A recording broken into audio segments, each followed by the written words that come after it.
we ready to start whenever? YouTube's just going live, so you should be good now, though. Okay. Well, with that, today's September 16th, 2020. This is Planning Commission. It's approximately 5:30, and I'd like to call the meeting to order. Just for everyone's information, if you are looking to comment on a public hearing, you can do that at washingtoncity.org/meetings, and do that, and you can do that at any time until we close the public hearing on the item. We will begin the meeting. I'd also like to excuse Commissioner Hawley for this meeting. That means Commissioner Schill, you will be an active participant. You'll be voting. Your alternate status is not there of this meeting. And we'll begin. I've asked Commissioner Musso to give us our invocation, followed by Commissioner Schill with the Pledge of Allegiance. Our Heavenly Father, we humbly bow our heads before Thee and give Thee thanks for this opportunity we have to come to this Planning Commission meeting. We're grateful for the hard work of the city employees and for the time and effort they put forth on the behalf of the citizens of this community. We're grateful for the citizens of this community and the wonderful place where we have to live. We would ask Thee to please help us and bless us this night, that we might make decisions that are beneficial to all those involved, that we'll be able to do so with foresight and knowing what possibly could happen, and use good judgment as we render decisions. We're thankful once again for this opportunity we have to serve Thee and to serve this community. And we say these things humbly in the name of Jesus Christ. Amen. Amen.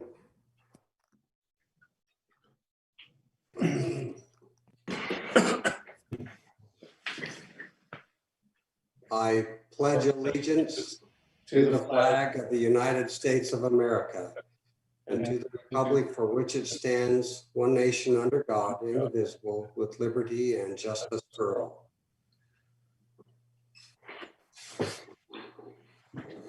Thank you, Commissioner Musso and Commissioner Schill. Item 1A is the approval of the agenda. Not having any changes, I'd look for a motion to approve that agenda for September 16th. This is Commissioner Hanson, so moved. Commissioner Musso, second. I have a motion and a second. Commissioner Hanson, Aye. Commissioner Musso, Planning Commission meeting. Commissioner Schill, Aye. Commissioner Fitzonfu, Aye. Commissioner Smith's an aye. Motion passed unanimously. Approval of the minutes. Any comments on that or motion at this time? Commissioner Hanson, I have nothing. With that, I'll make a motion that we approve the minutes from the meeting September 2nd, 2020.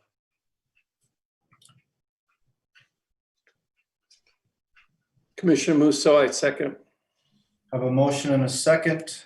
All in favor? Aye. Aye. We'll do this. Commissioner Hanson, Aye. Commissioner Musso, Aye. Commissioner Fitzonfu. Question, should I actually vote on it since I was there part of the time?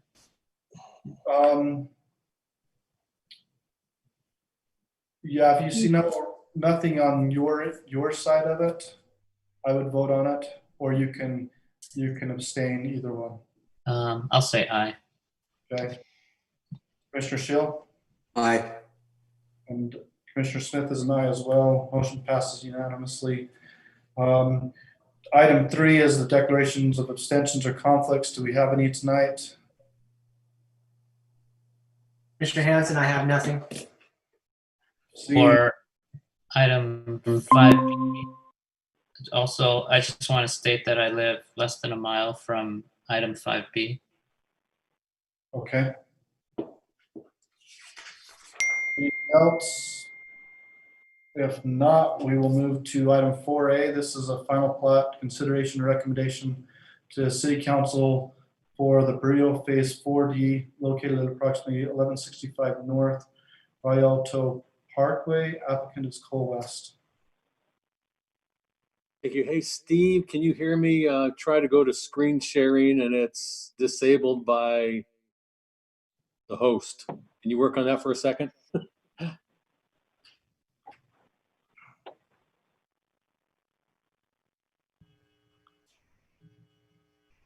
It's been worked. Try it again. There we go. I'm up and running now. All Can everybody right. see that plat okay on your screens? Yes. Yes. Okay. All right. Applicants requesting approval of the final plat for the Brio Phase 4D subdivision. This particular subdivision is proposing 17 lots and the area of coverage is 3.413 acres. The zoning at this particular subdivision is the Brio Planned Community Development, or Brio PCD. The preliminary plat was approved back on April 22nd of 2020. Staff has reviewed the requested proposal and the proposed final plat conforms to the approved amended preliminary plat. Staff therefore recommends that the Planning Commission recommend approval of the final plat for the Brio Phase 4D subdivision onto the City Council. And that's based on the findings and subject to the conditions. And it should just be the standard 5 for all final plats on the conditions. So with that, I'll be glad to answer any questions that the commissioners might have on Brio 4D. So Drew, I have a question. This is Commissioner Musso. So why is this particular plat a public road as opposed to a private road? I mean, I understand it's connecting into Rialto Parkway, which is a major, their collector road. But then on the other side, I don't think it's going to collect, is it going to connect into the Parkway bypass? You know, or North Main? I'm just not sure why it's 50 feet wide instead of just 39 foot wide. Like, I think that Camino also actually ties into another north-south public road between, can't remember the two names on there, but. This is Drake, if you want me to answer that. So it's Gemstone, the road that you're referring to is between Rialto and Main Street. But yeah, the fundamental reason why this is a public street is you just can't see it just because of the nature of the plat. But on the far east end of Camino Oso, it intersects with Main Street. The intent is to intersect with Main Street. So it makes sense to make this a public street. okay. Okay, that's the only question I had. Commissioner Hanson, I don't have anything. Any other questions for staff or the applicant? Or a motion at this time?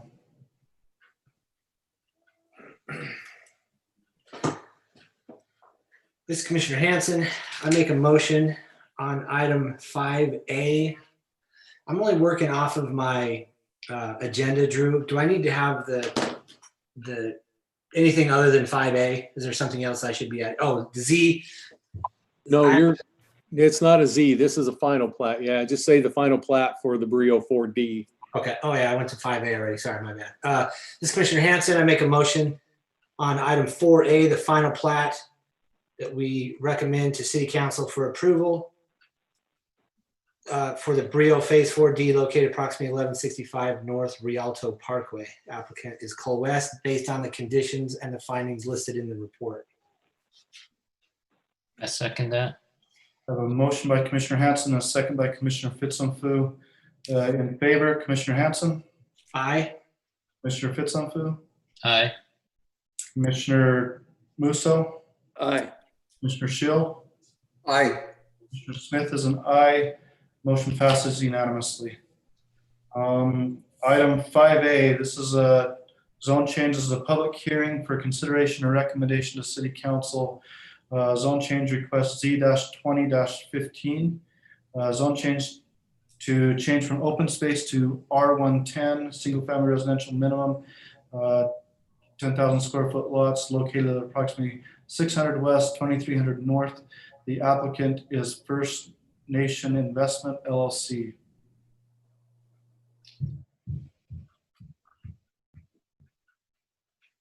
Okay, just hold on 1 second here. I think I've got a wrong exhibit, only partial, but I'll explain what's going on here. Because the green area down here shouldn't be part of the zone change. It's in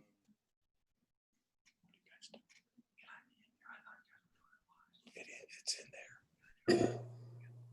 So let me just, we'll work through this as I go through the write-up on it. Applicants request approval of a zone change of approximately 1.26 acres. The requested changes from the current zoning of open space to the proposed single-family residential 10,000 square foot minimum zoning designation. The R110 request is for the purpose of adding this 1.26 acres into an already existing development called Washington Vista. This particular location has recently been approved through a general plan land use designation approval by the Planning Commission City Council to low density residential.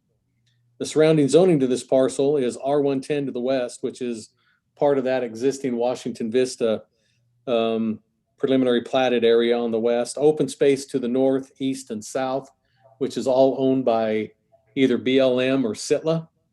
And with that, staff has no concerns with the proposed zone change as outlined.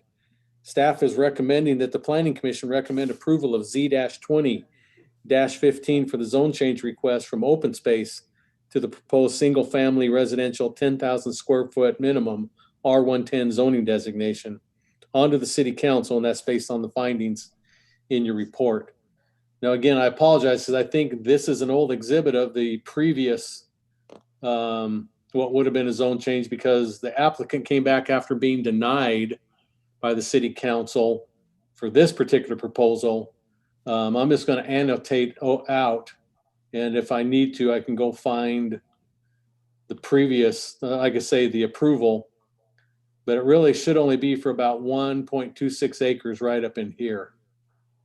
And I'm kind of, yeah, I guess yellow isn't the best color, but I'm going to switch this over to red. And just to let you know, it is above the floodplain line, but there's a 1.26 acres right up here. Are they somewhat following the contour lines there? There's kind of a little ridge there, a secondary, I don't know. Yeah, they are. Like I say, if you wanted to give me a little bit of time, I could try to go find that recently approved plan. You guys saw it actually a couple months ago of that change. And again, it's basically right through here. It might come down to like this. I just say but it's definitely not this.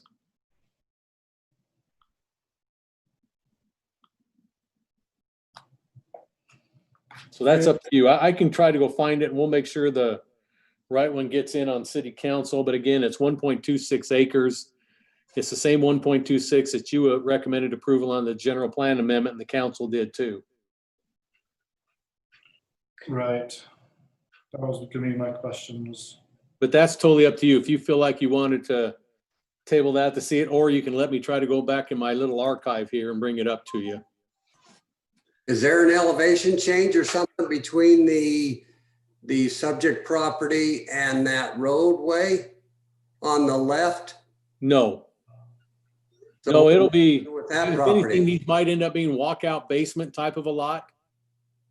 Would be maybe the worst case scenario along there that, you know, but no, the elevation, the fronts of the lots, let me get a different color. I'll get blue here. But yeah, this is the road. And then these will be pretty level with the road starting out all the way around that knuckle. And then it does fall off because you can see all the contours over here after that. Yeah. Drew, this is Commissioner Hanson. Was this just a piece of, I guess it was 1.26 acres? Where did it come from originally? How come it wasn't included in their original stuff? Well, what happened was they purchased this from Sitla. Yeah. And it was part of a PUD that was approved several years ago. like quite a few years ago. And this was a lot of the open space they were going to use. They had a trail running through here, that was going to be kind of, and a little bit of landscaping as part of the PUD open space area that they were going to do and offer it as an amenity, along the wash, just giving a scenic walk area. And then the PUD never came to fruition. So then it went back. And so, but this had, never, it was part of that PUD. So it reverted back. The old PUD said it reverts back to its previous zoning, which was open space. And so now they've got to come back in and get this zoned R110 so they can use it as part of the subdivision known as Washington Vista. I feel like I remember seeing this before, right? Yes, you did. They had a map of the street and everything and the homes that were there. Is that right? No, there are no homes. I mean, they're going to be there. There was They gave you some lots and stuff, but that's when they were asking for the 2 point something acres. That's what this exhibit's from. All right. And the council denied it. Okay. And so they came back with the general plan amendment that you all approved a couple of months, like within the last month and a half. And they're just asking for 1.26 acres up here where that area I had highlighted out. Do you have any other comments about council's denial? Is there any reason to think that they may feel the same way in regards to this? No, they won't, because they approved the general plan amendment at the 1.26. Okay. And Sitla wrote in and said they were fine with it. That's what helped a lot, is that Aaron Langston at Sitla wrote in, during the general plan and said that they've worked everything out with him and the developer. Okay, got it. So then the council passed it. Got it. That gives them 4 more lots. Well, it doesn't give them, it's probably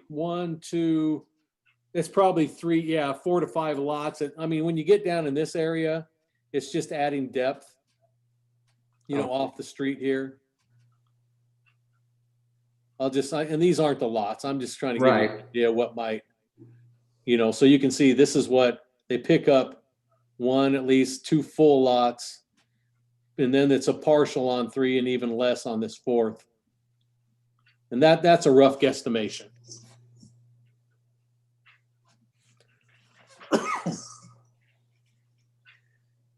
This is Commissioner Hanson. I don't have anything else. Any other questions for staff? Or the applicant, or if the applicant would like to, if they have anything else they want to add at this time?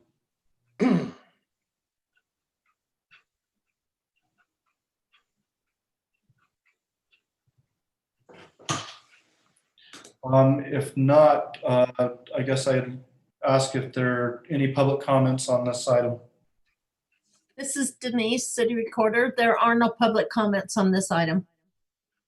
Okay, so I would entertain a motion to close the public hearing. This is Commissioner Hanson, so moved. Commissioner Musso, second. I have a motion by Commissioner Hanson, a second by Commissioner Musso to close the public hearing. Commissioner Hanson, Aye. Commissioner Musso, Aye. Commissioner Shield, Aye. Commissioner Fitzonfu, Aye. and Commissioner Smith is an aye as well. The public hearing is closed. Further discussion with the commission and/or a motion. Commissioners, if I may just interject, if you're considering moving this forward to city council, just part of your motion to please maybe state that, you would recommend it, but it only need that as long as it matches up with the approved general plan, recent general plan amendment. Yeah, That so way I think you're covered, because you did see that. I just don't want, it going loosely forward like that. That'll cover your basis. This is Commissioner Hanson. I make a motion for item 5A. We recommend to City Council for approval, the zone change request for item Z-20-15 to change from open space to R110, located approximately 600 west, 2300 north, applicant First Nation Investment, with the findings and conditions listed in the report. In addition, this approval is being recommended to City Council as long as it matches the recently approved general plan. This is Commissioner Shield. I would second that. I have a motion by Commissioner Hanson and a second by Commissioner Schill. Ooh, I'm struggling today. In favor to recommend approval, Commissioner Hanson, Aye. Commissioner Schill, Aye. Commissioner Musso, Aye. Commissioner Fitzpatrick, Aye. Commissioner Smith is an aye as well. Motion passes unanimously. We will move to item 5B. This is a public hearing for consideration and recommendation to City Council. Zone change request Z-20-16. Zone change from RA1 residential agricultural minimum of 1 acre to R110 single family residential minimum, 10,000 square foot lots. This is located at approximately 400 West and Merrill Road. Okay, thank you. Applicants request an approval to change the zoning of approximately 14.06 acres. Now, the requested change is from the current zoning of residential agricultural 1 acre minimum, RA1, to the proposed single-family residential 10,000 square foot minimum, R110 zoning designation. The R110 request is for the purpose of developing the 14.06 acres into a future residential development. This particular location has a general plan use designation of low density residential. The surrounding zoning to the parcel is R110 and R115 to the south, PUD to the north, St. George City zoning to the west, and Washington County zoning to the east. And with that, staff has no concerns with the proposed zoning change as outlined. It fits within the general plan in that low density is either R110 or R112 zoning districts are allowed in there, so it conforms to that. So with that said, staff recommends that the Planning Commission recommend approval of Z-20-16 for the zone change request from RA1 to the proposed single-family residential 10,000 square foot minimum R110 zoning designation onto the City Council, and that's based on the findings in your report. And I'll be glad to answer any questions you have on this. Of course, it's the hashed out area. I don't even need to use my annotation coloring with that. Hey, Drew, just one quick question. Yes. So they started, I guess, paving or adding more asphalt to that area along Merrill where that parcel is. Is that part of what the improvements that they're supposed to do? Not quite yet. Brandon, do you know what's going on? Is there actually road work happening out there? There is. Our city crews, they're just adding 1 lane of asphalt there to widen that little section out right there. Those are Okay. guys went out and did that. Yeah, so Commissioner, it's not part of what they're required to do here. It just sounds like the city's doing that to better the road because Yeah, of busyness. with the extension of Merrill Road going through there, I think that it has gotten busier and it is quite narrow there with the traffic that's been there. So like, Do you know at what point they'll also include curb and gutter in there? At the subdivision. yeah, the subdivision at their improvements, they would have to improve Merrill Road. So All right. So will that make Merrill Road even a little bit wider then? Yes. More than it is now, even with the extra lane that the city's adding right now? yeah, what is Merrill Road? What's its width on? Merrill Road is an 85-foot right of way. How wide is it now, Brandon? It's pretty narrow right now. Yeah, up in that section, it's not even, I don't even know if we're at half. I mean, where we got the new section down there, that's that full build. Okay. Yeah. Brandon, that was my question. Is this going to match Merrill Road? Will it eventually match that extension as far as width? That's the plan, yes. Okay. That'll be nice. But then it's going to skinny up where the section is where it says Washington County then, I'm assuming. Until they do something. Yeah. Oh, really? Mhm. So on the east side, it'll skinny right there? Mhm. And on the west. Because that's St. George City and the county. Oh, And there's a open ditch there too. Yep. Yeah, St. George, where it's at St. George, you've got an open ditch there that. and do they handle the things the same way we do with regards to future growth and widening there, that it'll come with the With development. development from the zone changes in there? Yep. Okay.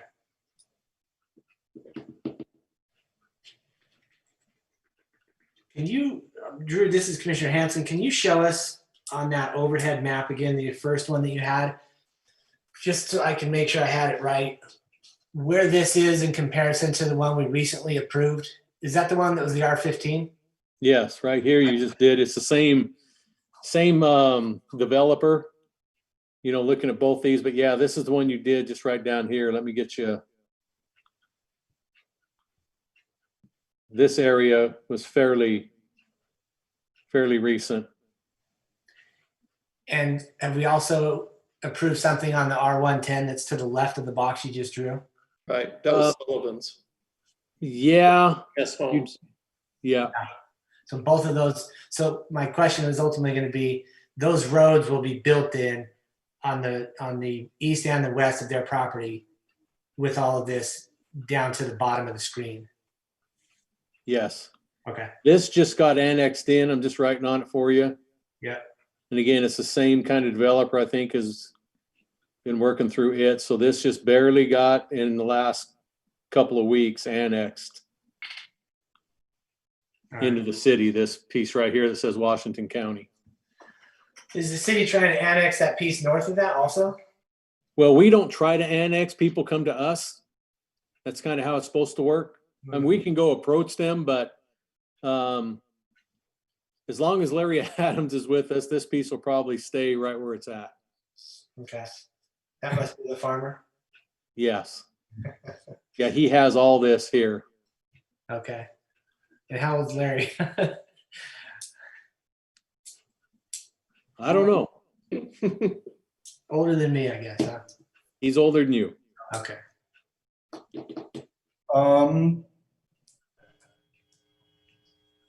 Other questions about the zone change?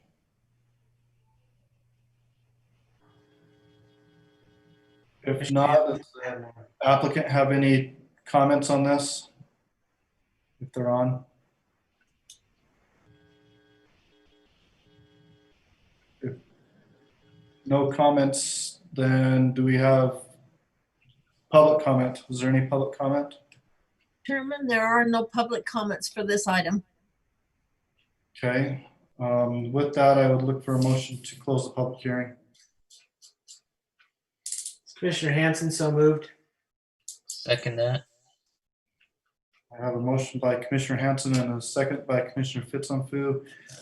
Close the public hearing in favor. Commissioner Hanson, Aye. Commissioner Fitzonfu, Aye. Commissioner Musso. Aye. Commissioner Shill, Aye. Commissioner Smithson, aye. The public hearing is now closed. Drew, what are approximately the size? What's approximately the size of the PUD? Are those 8,000 approximately, or are they 8 to 10 or something like that? I don't remember that. They run anywhere from 8 to 10. Yes, you're right. I pulled that up just to see how it would match up. And I can't really, well, you know what?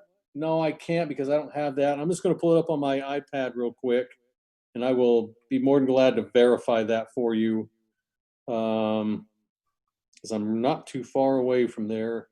While you're looking it up, can you explain to me what that question meant? Because he wants to see comparable lot sizes. You don't want to jump too far. I hope I'm answering that for you, Commissioner Smith. Yeah, I just want Okay. You mean north, that subdivision north of it? 10 is, I don't think that PUD was in R112. I'm pretty sure that all those lots up They're above. small, they're small houses. I understand that. Okay. So I think it makes sense to go R110 with what the. Yeah, they're between 8 and 10s. Okay. The ones that are in the cul-de-sac area are a little bit bigger, but the other lots, I'm going to pull up my other map here. You know, I have to get rid of, sorry, my colors, but yeah, oh, sorry, gentlemen, it just took me out. I hate when it does that.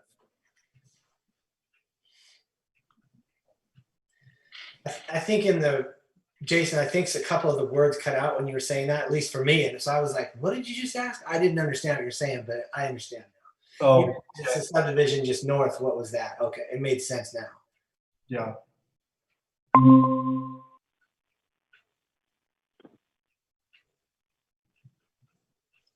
Yeah, they're about, they said the records are coming up point nine, 19 and 0.20.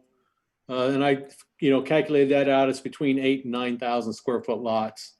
Okay. And then of course, these guys are a little bigger in the cul-de-sac, but generally this PUD is about 8 to 10,000 average. And Merrill Road's a limited access, I'm positive, correct? Yes, that's the only ones you're going to see right here. So we'll probably make them match up with 400 West. And of course, they'll match up on the 240. This one will have to be, our plan is to have this kind of match up. It'll have a bend in it over here on Harvest Lane. Okay.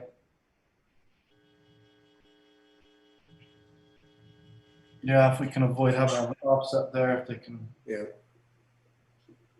that'd be good. Okay. Any other questions on this and or motion on the zone change? What's the master plan for the St. George property? I have no idea. I haven't looked. Brandon, do you have an idea? I think part of it's, I know over here on the east is definitely commercial along 3000 East over here, but this is owned by PRI. the church. It's PRI, manages it. So I think they'll probably wait to find out the highest dollar amount they can get. That's my best answer, and it's probably the most truthful answer.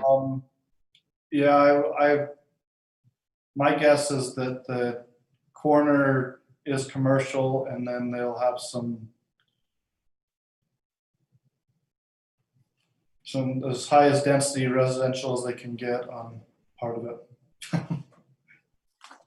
is what my guess is. There will be some commercial that they'll try to make some commercial there.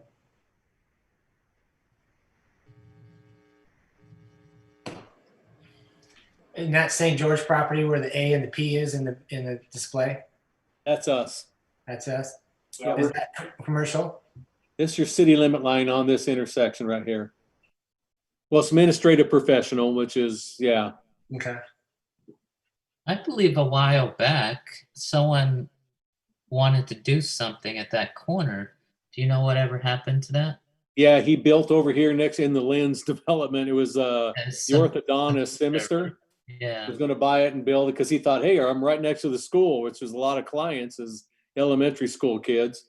They could walk to their appointment from school, but it never panned out. And at one point, I thought there was supposed to be a medical office building there too. And they may have just gone across the street where that Revere Health is. Yeah, directly due west. Yeah. Well, I'll make a motion. Does anybody have anything else? I don't want to cut anybody off, but I'm ready to go on this. I'm ready. It's Commissioner Hanson. I make a motion on item 5B that we recommend to City Council approval of the zone change request of Z-20-16 from RA1 residential agricultural to R110, located approximately 400 West Merrill Road. Applicant is Dave Nassau. Based on the conditions, and my mind just went blank. The conditions and the things outlined in the report. This Commissioner Shield, I would second that. I have a motion by Commissioner Hanson and a second by Commissioner Shield, recommending approval of 5B. Commissioner Hanson, Aye. Commissioner Shield, Aye. Commissioner Musso, Aye. Commissioner Fitzonfu. Aye. Commissioner Smith, motion passes unanimous. Aye. Motion passes unanimously. Sorry. Boy, I'm struggling there. Woo. Item 6A, this was an item that was tabled from the last meeting. We did close the public hearing, and the reason we tabled it was to review the CC&Rs that were provided. And so we would like to keep the discussion to that the best we can. This item tabled from September 2nd, 2020, public hearing for consideration and recommendation to City Council for Pineview Estates Phase 1 plat amendment located at approximately 1977 West Alondra Drive. The proposal is to split current lots into 2 lots. The applicant is Michael and Sandra Day. Thank you. So commissioners, I hope you all got a copy of the day's letter to you and the copy of the CC&Rs. I read through them looking for anything directed on any kind of way, shape, or form about minimum lot sizes, and I came up empty-handed of finding anything that kind of geared toward that. So I don't know if any of you have any questions or comments about it, but that's what the item was tabled for. Again, just to review those CC&Rs for you, because that's what some of the comments came back in your public hearing.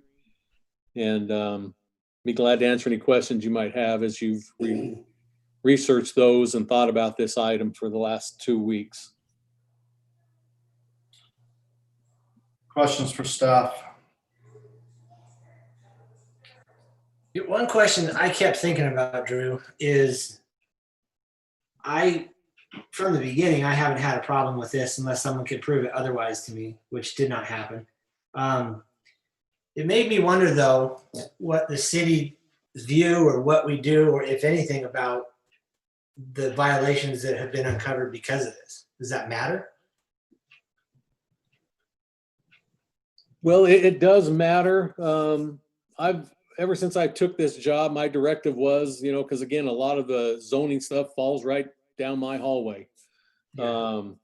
And my directive has always been from the city council is to only go after violations by complaint, or if I'm in my duty at a particular property, looking at something for somebody, and I notice, that while in the course of my duty, I see a violation in a particular area, that then I can then turn it into code compliance. So I hope that answers the question to you. Is that, it still stands that way. I have turned, not in this particular phase, but in 1 or 2 of the others, I have turned in, just to note for you, 2 violations because I happen to be at a property, an adjoining property, looking at something else for that property owner and had verification of those violations and then acted upon them. Yeah. The one thing, because I went out there, I talked to some, wanted to talk to and attempted to talk to some residents after our last meeting. And one of them I wanted to talk to is in clear violation from the satellite images where there's an entire house back there like we saw. And what made me wonder, and that worries me a little bit for the city if we see things, I mean, those aren't small violations in my opinion. And if anything, I appreciated this particular applicant more because they're doing it the way it should be done, which is, I would say, the right way and through the right process. But I do have some concerns about the possible, if not small, tornado that it's caused by this community is telling us it's going to cause by allowing this, but it's already been happening. It just seems like there's going to be there's potential for a lot more complaints and upset people about what was already there, which isn't necessarily our problem, but I don't like seeing that because Right. It should have never happened. Yeah, for those who don't want to see this happen again, I guess it's like I referenced, 2 weeks ago. I would get together as a collective group, and sounds like after reading their CC&Rs, they need 75% in this one.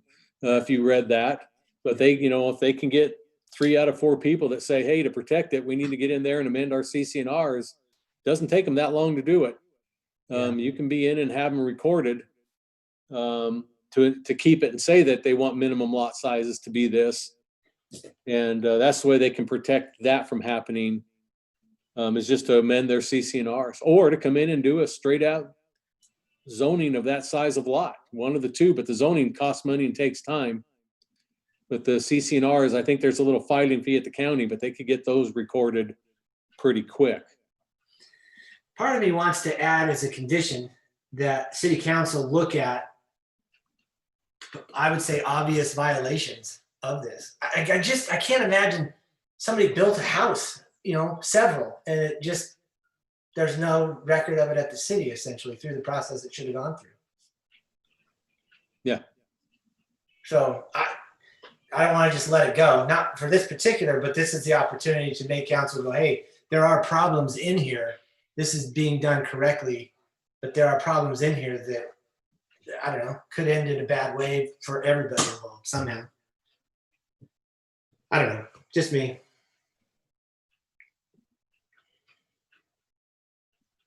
Anyone else have any concerns? Well, this is Commissioner Shield, and I mean, he is doing it the right way. He's asking for a complete lot rather than keeping it all one happy family. He does have 2 lots. He'll end up with 2 lots there. They eventually dad dies. Eventually the son maybe want to move, and they're going to have something sellable. That's kind of what happens. The ones that did it illegally don't really have a lot to sell. That's how I look at it. Maybe I'm wrong.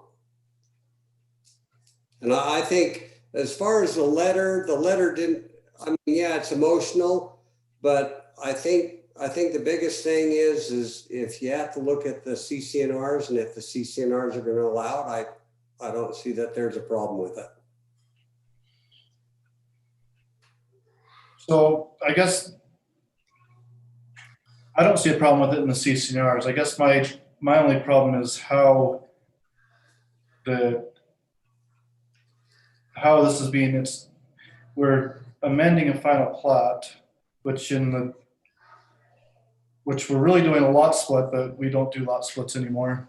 And so by amending the final plat,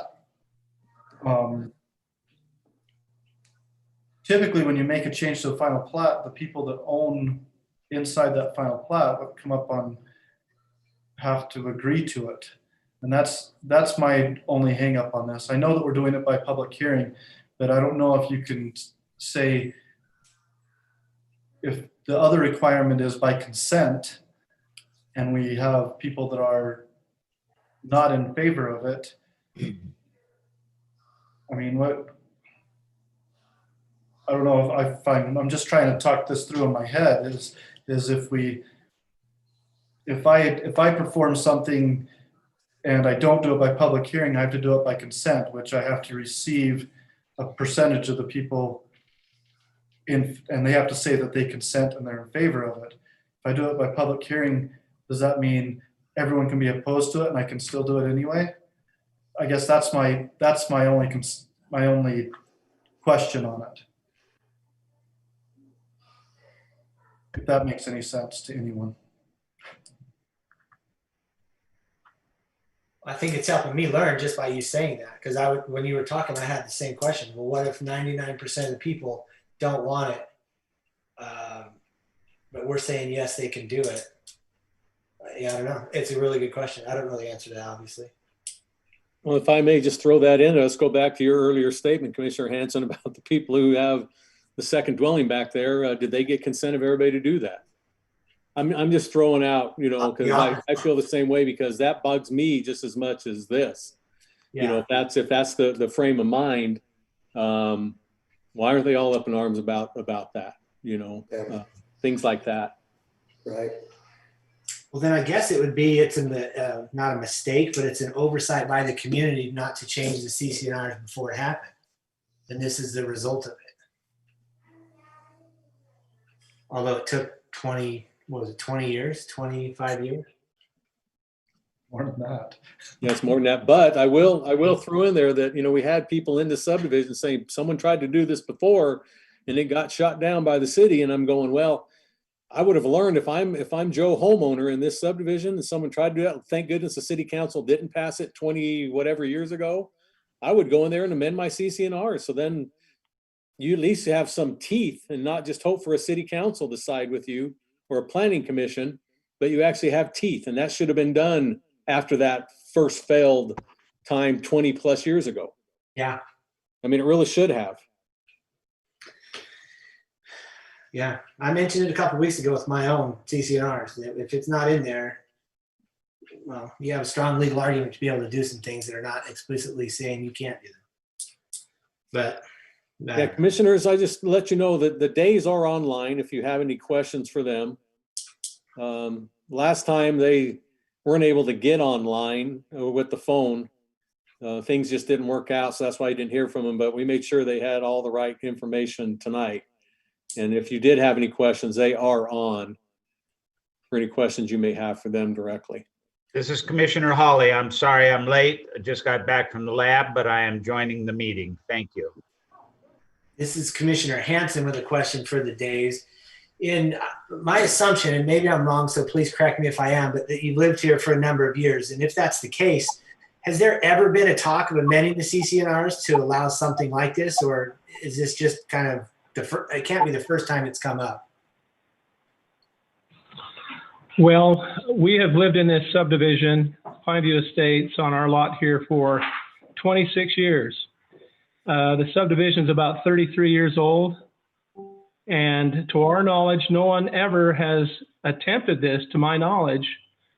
As has been stated earlier, there are numerous violations of the CCRs. Now, we had an architectural committee many, many years ago, maybe 20 years ago. And maybe the appeal from someone was to that committee who turned them down. As far as we understand today, that committee does not exist. We do not have a homeowner association. We do not have an architectural committee. And so what's happened is people basically do their own thing. It's kind of like it's easier to ask for an apology than permission. And I don't mean to say that in a negative way, but if you look around the subdivision, there are rental units. There are many, many violations. If you read through the CCRs under 2 and sections 2 through 11, which spell out the restrictions there, it's a wide abuse of the CCRs as presently constituted in the document. Yeah. Okay. So we could make no appeal to that architectural committee because it doesn't exist. And our intent, of course, was to go to the city and do it correctly. And I might add that my neighbors around me were all in favor.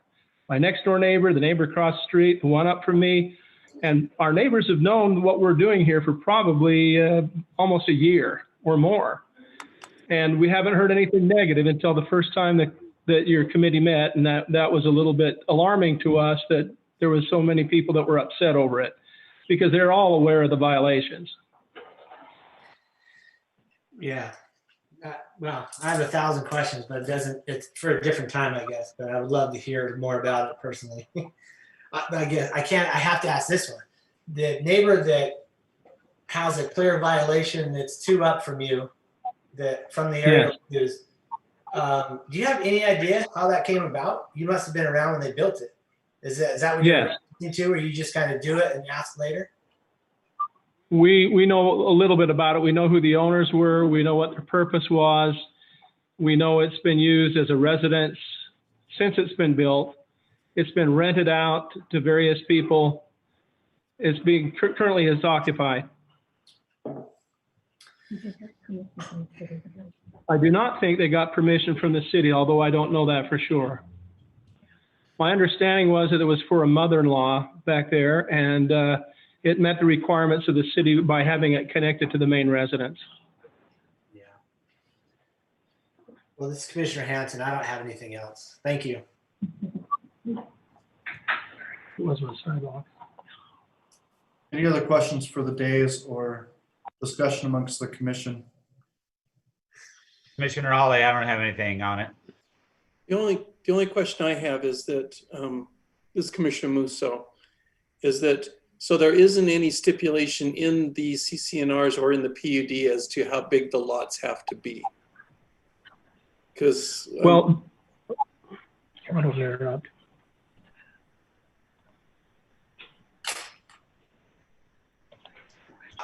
This is Commissioner Hanson. I read that the lots have to be an acre, but it doesn't say the other way that you can take it down and subdivide it. But I read it that it has to be an acre initially.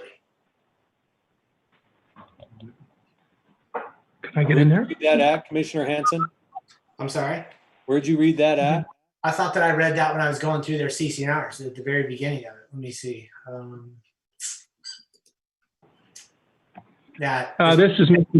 This is Mr. Day again. If you look at the plat, some of the properties in this subdivision are less than an acre in length or in size.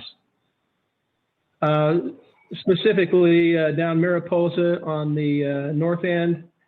And there's several other properties that are under 1 acre. And I could not see anything in the document that said they had to be 1 acre. I thought it was in that document I'm looking at right there. When I think that was like 8 pages or so, and my memory tells me. I guess I must have read it wrong, but that's where I was reading. I was referring to. Okay, I think you might have been looking at Article. Let me grab it here. Article 2, which would be Section 1. Each lot shall be used as a residence for a single family and no other purpose. But I could not find anywhere where it said it had to be 1 acre or larger. And there are properties in our subdivision that are under an acre in size. And I guess my question is, because with the way you're subdividing it, you're going to have one lot that's 0.49, which is actually under a half an acre, not by much, Right. 400 square feet or whatever. So it's not a lot, but then the other one's at 0.55. And I was just wondering if there was anything in the PUD that stipulated any size, and that was my question. Not that we could see. We had to put that as a flag lot. That made the one lot bigger because of the road that goes off of Alondra Drive. That made lot number 2, or the B lot there, Right, a little bit larger than my lot. right. I could have swore I saw it in the document that Drew's scrolling through right here. Well, I read that a couple of days ago, and my mind's telling me that it wasn't there. But if you're telling me it's not, I guess I stand corrected. Well, I couldn't see that. can you tell me what part of the document you're referencing? We're scrolling through it right now. We're on Article 2 is what's on our screen. But when I got this with your letter attached to it, I read through it, and wow, I must be mistaken, but I thought for sure that it said it in there about an acre. That's how I read that, is that was the expectation. Is your intent to build a 2-story or single story, and how many square feet? Okay, good question. My son is here and he will decide, but our plan was to build about 1,500 to 1,600 square feet on one floor, one level. And our original thought was that it would face Sandia. I talked to the fire marshal, Mr. Evans. He came out and walked my property and determined that the best way to address a fire, should one happen, would be off of Sandia and not off Alondra, for 2 reasons. 1, because you get the truck up closer to the house, and 2, because the fire hydrant is closer to that part of the property. Be across the street. Now you do know you can't enter off of Sandia, right? We know that. That's why we have already opened up the lot. We've already taken down part of the block wall, and it's been graded right now. It's 170 feet, I might add, from Alondra Drive back to that piece of property, that back lot.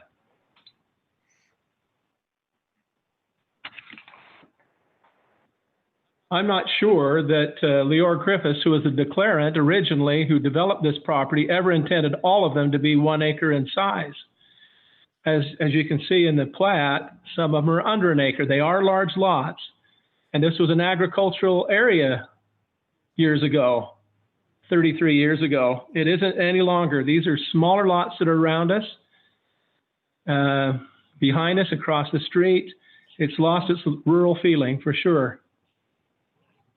Can't have horses. If you look at the restrictions, unless you want to build a garage, unless you want to build a shop, unless you want to park vehicles back there or grow weeds, this is a tough thing for 1 acre lot owners. We wanted to have horses back there at one time, and that's when I first went into the city and they said no animals. And so we thought this would be a good use of land, which otherwise would just be left to maintain. Keeping the weeds down and keeping it, looking good.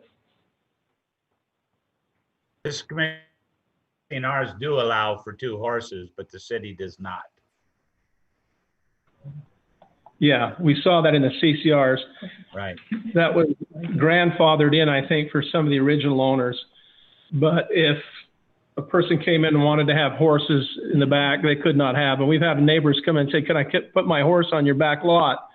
And I said to them, not until you go see the city. And I think they may have done so, and we don't have horses there. We never have. This is Commissioner Hanson, I stand corrected. I can't find it now, but when I was reading this, my full intention was that I had seen that. Maybe it's because I'm reading other things that have this as an acre, but maybe not. I don't know. Maybe I'm crazy, but I thought I did. Anyway, no, it doesn't matter in the way that I plan on voting anyway. So This is Commissioner Hawley. I can't find anything about acres, Commissioner Hanson. Gosh, it's gonna drive me crazy. I'll lose sleep tonight over this because I could have sworn up and down I saw it. But anyway. well, if there's no other comments, I'd entertain a motion on this. Just Commissioner Hanson, Jason, I do have a question with your thought that you had said earlier. Now it's just kind of in my mind, I want to get it clear. The question or the comment that you had is a concern about we're changing a final plat or we're amending a final plat. Correct. Kind of, for example, if 99% were against it, we're kind of shoving it down their throat, ultimately. Well, yeah, I mean, and it's there to protect the people. The difference in this, and this is why I have a hard time with it, the difference is in this is the only thing you're doing is affecting this single lot. Mhm. So if I was putting a storm drain down the back of all the lots, and then the affected parties need to have a say in that. So previously, you'd do a thing like it'd just be constituted as a lot split. But it's been the county has kind of said, well, we don't do lot splits and we amend plats, and so that's the reason that we do that now. And so that's the reason it's going through that direction. It's just always, I've seen these before and I've actually performed them before, and it's always interesting to me that that you can do that. I mean, I guess I don't see a big problem with it because it's not their property that you're doing anything to. Mm-hmm. So, is there ever an expiration date on the ability to amend a final plat? No. So others could follow with the same. If they didn't do anything to their CC&Rs, we could see this again.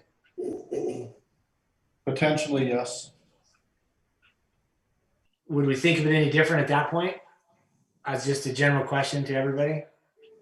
Well, me personally, this is a little different because it's on the corner. It's not. I mean, it's a flag lot, but it's not. In Noble, you won't access it, but you have some opening there on Sandia that maybe gives it a feel that it's not as much of a flag lot as if you were on interior lots where you have to go back there and you're a true flag lot and you have no frontage to any road. In this case, you have frontage to Sandia, even though you're not accessing it, you still have that frontage. So it doesn't give that appearance as a flag lot. Yeah, to me it looks totally natural, and it has that.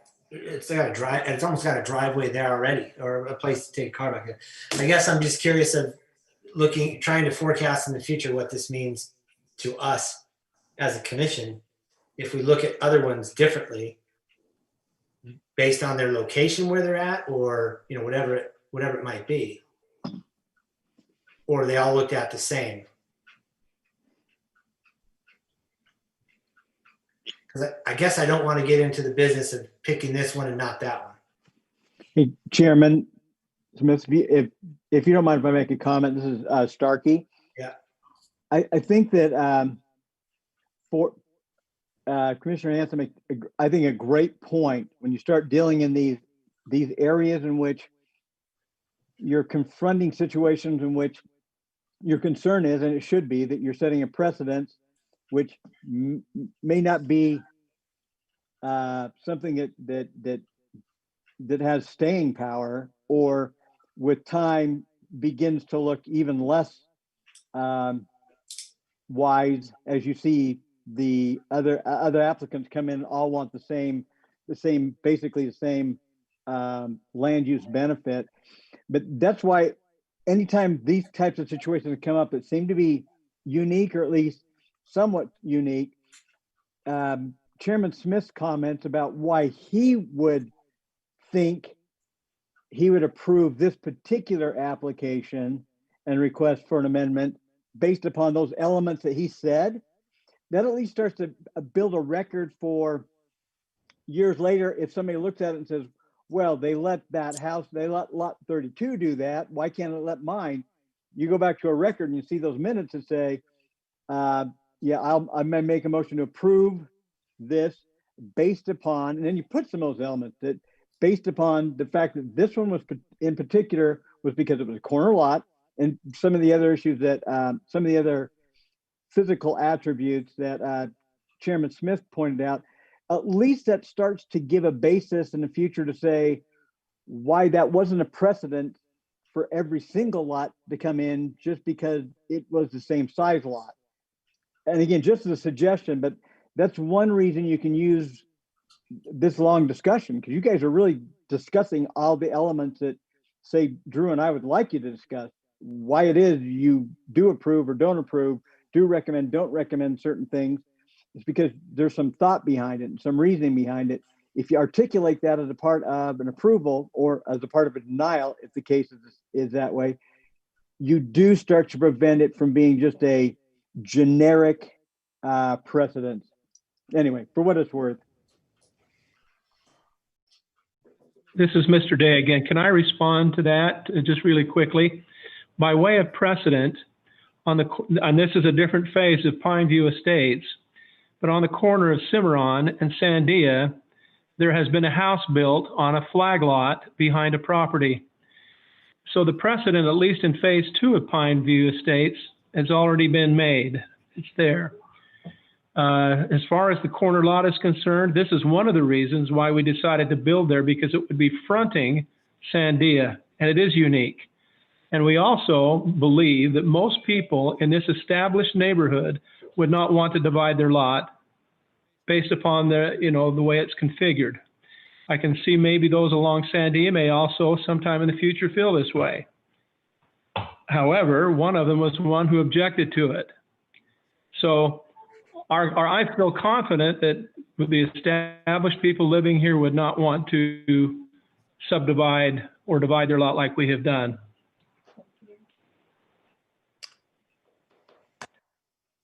What he brought up was an interesting point, because I'm familiar with that house on the corner of Cimarron and Sandia, and I think that's where Drew's trying to go to with his map.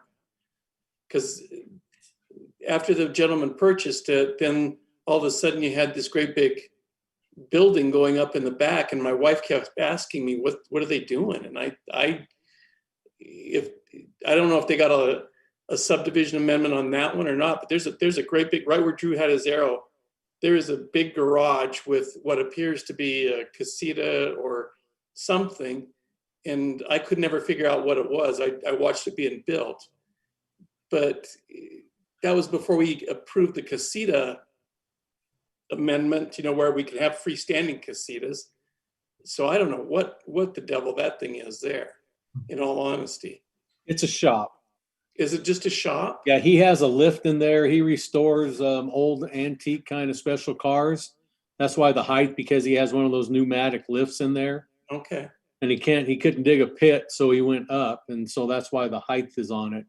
So even on the second floor, there's no second floor in that garage, Drew? I don't think that there is. He just needed some higher, room for that lift to be able to take it the way his particular lift was. Okay. All right. It's a heck of a shop. This Yeah. is Commissioner Hanson. Based on listening to Mr. Starkey there, I appreciate your comments. I think my last comment for the record is that I wish this this community would get together and amend their CCNRs, because they're really the ones that are going to be affected by this decision or any other decision that's made by a commission with homeowners that come to us.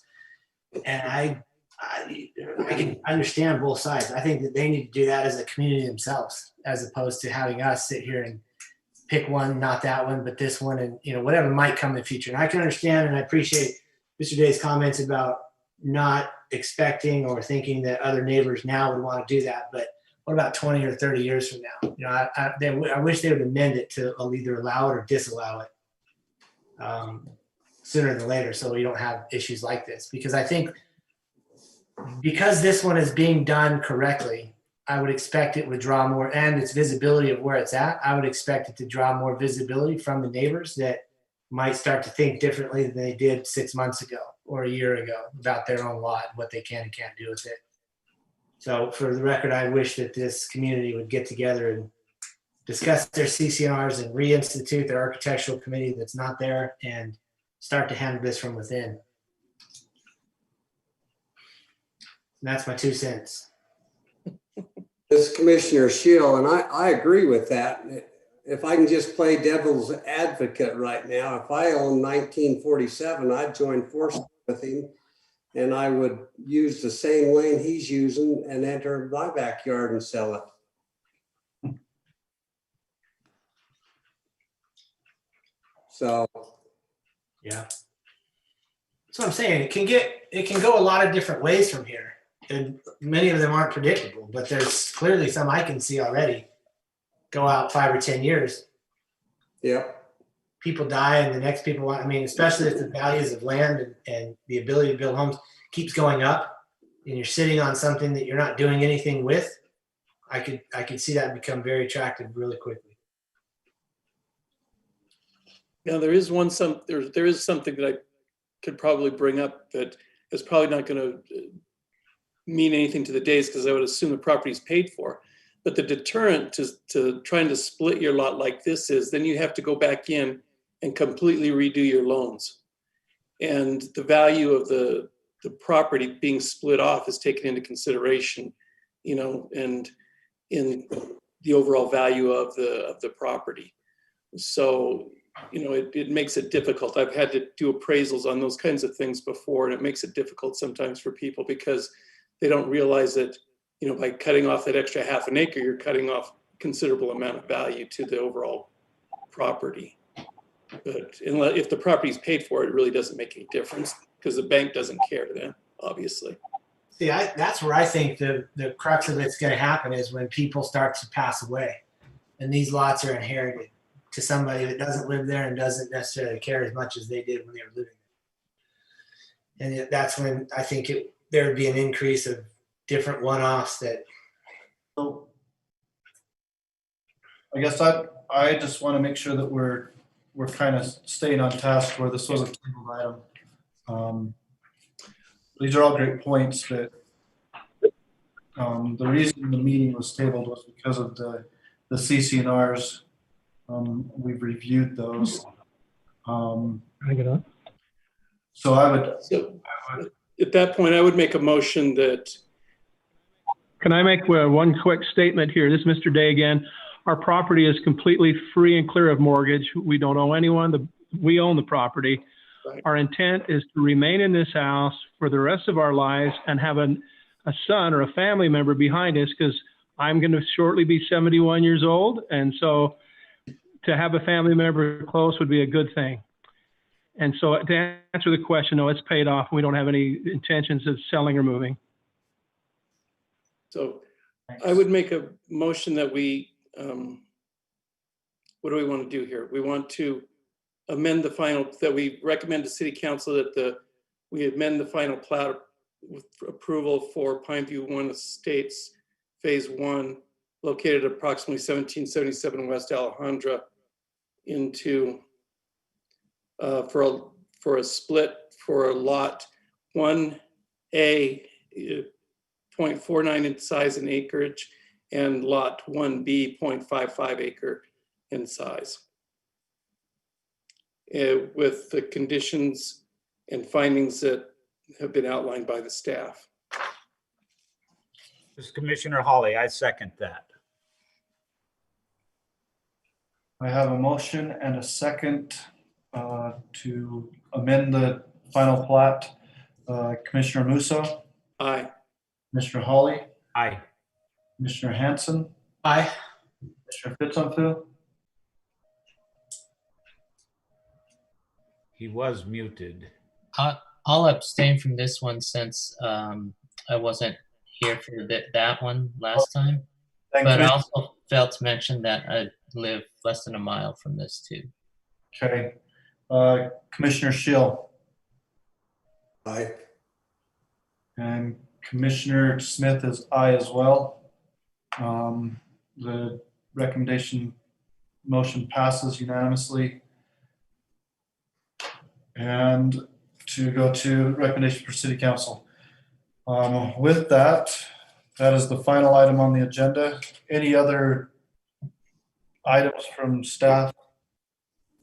Commissioner Hanson, I had one follow-up I wanted to ask Drew. Drew, could you tell us how city council voted on that commercial piece of property on Washington Fields Road that we voted on last meeting? I mean, the one on the corner, the drink shop, Yeah, did they see that? 300 Telegraph? No, not that one. The one that's over by the Sullivan property by Nice and Oh. Gill. They haven't MacArthur's. seen that yet. They haven't seen it? No, they would see that next week, but they don't have a meeting, so that one actually is going to be voted on, or I mean, the public hearing for it's October 14th, Okay.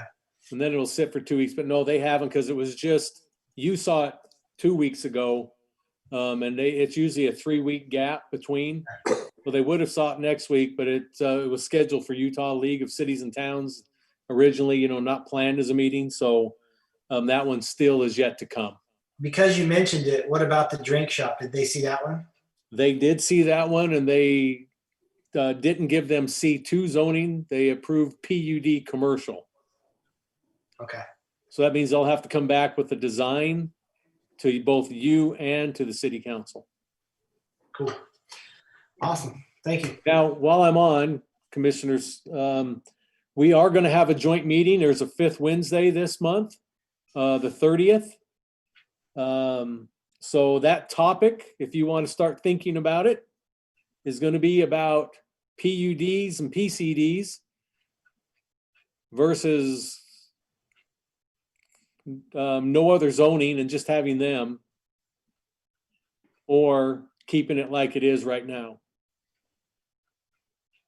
Does that make sense? Keeping, this Commissioner Hawley, keeping it being the master plan. The current status. What's happening is a lot of things are being asked to go PUD a lot. So we want to talk about that as they're coming in for straight zoning versus having PUD zoning or PCD zoning. So that'll be the topic.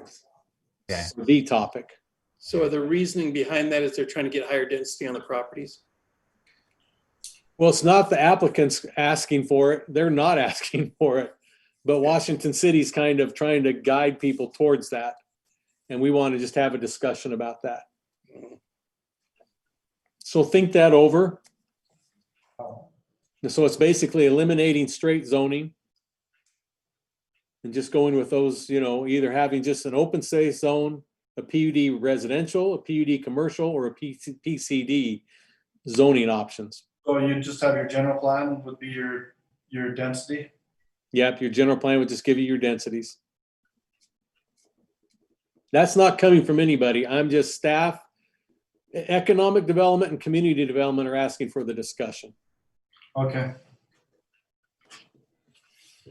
And PUD commercial, what's kind of the definition of that?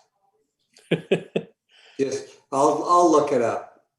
Go ahead. It just means basically it's commercial, but it's just got to go through a more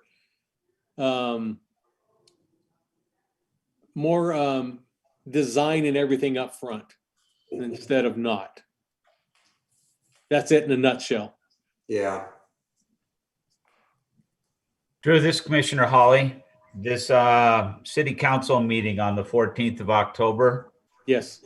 is that virtual or are they having it in chamber?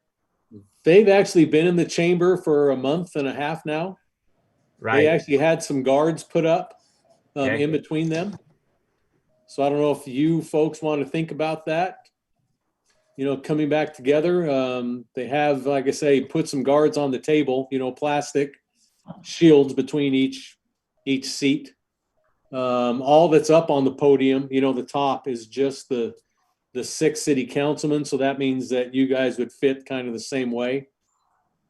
So it's up to you to consider when you want to come back as a group or stay this right now. So what, I'm not sure what everybody's thinking. Well, Just, I mean, if I were to ask, you know, simply, again, it's not on our agenda, but I don't have any problem because this is how we do our meetings. Is there a number of you ready to come back as a collective group, or is there the higher number that says, let's stay like we are right now? Well, I have a question before I answer, please. The audience, how are they handling the audience, the public? We set chairs up and we keep them, you know, we have groups of chairs for like a husband, wife. You know, so we'll have them in pairs or threes, but they're 6 feet apart, those groups are. And we do have to limit, I mean, but that's the hard part. If people come in, they generally don't want to hear us saying, sorry, you guys are too close. And we don't have the policing ability to say, get out. I mean, we do, but we wouldn't do it. Does that make sense? But do they just come in for their individual thing that they're interested in? Is there We any way could you do can that. stipulate We could do that, but again, it's hard to move people in and out if they don't want to go. I'll just give you the example. When the city council did their meeting for the replacement, it kind of got torn apart. The whole, you know, distance and numbers and yeah, I'll just leave it at that. And did anybody get sick and die from it? Not yet that I'm aware of, but Okay. yeah. Commissioner, I'm just saying, it's hard to, I don't mind, you know, like I say, I get where they're coming from, but it's just, that's always been the question about, you know, when you do meet, you have to let them come in. So. This is Commissioner Hanson. My opinion, I could go either way and just tell me where to go. Be here or there. It doesn't matter to me. I can go with whatever the group really wants. Okay. I'd rather be back in chambers. Okay. I'm fine. This I'm fine. is Commissioner Hawley. I think before today, I would have agreed with Commissioner Hanson and Commissioner Musso. I could go either way, or yeah, I'd like and talk these things out. But recently, today, I let my guard down this week. Quit wearing a mask, quit thinking about it, social distancing, and lo and behold, the guy I worked with on Monday tested positive on Tuesday. And that's why I was late to this meeting tonight, is because I had to go get tested before I can go back to work. So we let our guard down one time, and there's no telling. There's no telling. You know, I understand Commissioner Musso. Did anybody get sick and die? Tongue in cheek, whatever. So far, no, but I'd hate to be that one guy. I can see if the podium is safe and we're divided from each other and we're respecting that social distancing and allowing people to come in and leave before I do. I'm not going anywhere until the place is empty. I'm not shouldering up to anybody. I'm not kissing anybody goodbye. You guys want to meet in chambers, I'll be there. But we've got to be safe. We cannot let our guard down. Yeah, I would meet in chamber too. I'm fine with it. I'm fine either way, but I guess I don't want our crowd to become like a Utah County crowd. That's the only concern I have. But yeah, I'm fine either way, as long as people respect distances and if it gets crowded enough, mask. So this Commissioner Hanson, that is actually would be my concern, is it's not us as commissioners, but it is the crowd. So guys, just for an example though, so Drew's correct on the council selection committee, meeting that we had a packed audience. We also had a packed audience at the Board of Adjustments hearing about 3 months ago. But the other 2 or 3 city council meetings, so again, staff stays in their offices and does it by Zoom. The council's in chambers, but as far as I know, I'm not sure we had anybody, did we, Drew, in those last 2 meetings?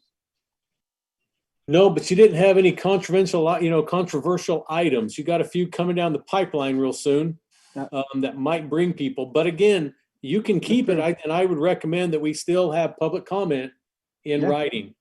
We have the right to do that, so we don't have people coming up and all grabbing a microphone, speaking into it. We can still do it by read. They have to have it in before a certain time, and they'll have it the same way. It'll be washingtoncity.org/meetings, write your comments, right up to the end, and keep it that way. I feel more comfortable making sure everybody knows that, and that there is no, let the applicant maybe have that opportunity to answer questions too. They can sit as long as it's just them in the microphone, and that's it. Steve has set them up on the bridge also, the applicants. They've been able to respond likewise via Zoom, even though council, or in this case, planning commission, was there. So you're right. There's always that chance it's going to overflow it. But bear in mind, if they're not controversial, they don't tend to be overly crowded. No. But I do like that notice of giving public comments ahead of time, because it really forces folks to have to sit down and articulate what their issue is. It's not an issue that they think of just because the next door neighbor also had a great point, and so they thought they'd just throw in. So it's been a nice minimizing and focusing effort by having the comments come online anyway. So as staff, I guess we support either way, staff. Commissioner Hawley, I like that idea, Drew. Is there a way, if it looks like the room might get full, that you could provide at least an office? Because I would be considered a little bit higher risk, but I can't do this forever as far as doing Zoom. Yeah, the office for what? I guess my question, I want to verify the office statement for so you could sit in. Yeah, so you can sit in and just kind of see it virtually. Yeah, I actually have two offices here that could be used. I mean, we could do more but again, being here at home, but there is 1 or 2 offices we could get someone if they wanted to be here, but in an office, we could line that up. Yeah, the only difference from a Zoom perspective is that the council or the commission who are in chambers are only on 1 camera. You still can have a Zoom from, for example, like Chairman Smith right now is in the mayor's office. So that can still be set up for someone on the planning commission who would rather participate by Zoom, but be in the office, while the other 5 or 4 are in the council chambers, because that is the difference, is that 4 of you are on 4 or 5 or 6 of you are on 1 camera as the council.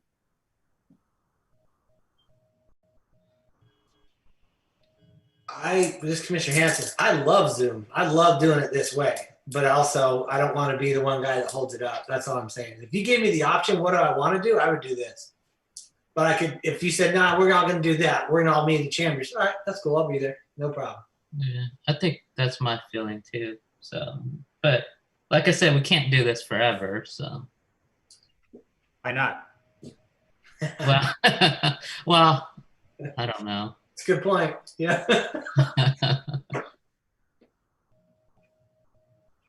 Okay, just something to consider about that. Again, put on your calendar at 6 o'clock on the 30th, because it's going to be kind of city council driven. They usually meet at 6. Unless you hear otherwise, we'll give you plenty of time, but let's plan on 6 on the 30th. Sounds good. That will be here. So that will be live. That will be in council chambers, though, right, Drew? Yes, because there's only going to be us. Those 6 are 6 and a few of us, so we'll be fine that way. Okay, so that will be in chambers. Yeah, we'll keep everybody 6 shot. feet apart. Bring your mask if you're uncomfortable. For those I would recommend. But we're going to do it here at City Hall live, in person. Okay, with Yeah, I'm that, good with that. Yeah. I'd look for a motion to close the meeting. Commissioner Holly, so moved. Commissioner Hanson, I second that. I have a motion and a second. All in favor? Aye. All right. Aye. If you're opposed, stay and leave your Zoom on and talk to whoever wants to stick around. See you guys. Thank you, Bye, everybody. Sorry I was late. Nope, you're Okay, good. thanks, gentlemen. Thank you. Thanks. Good night.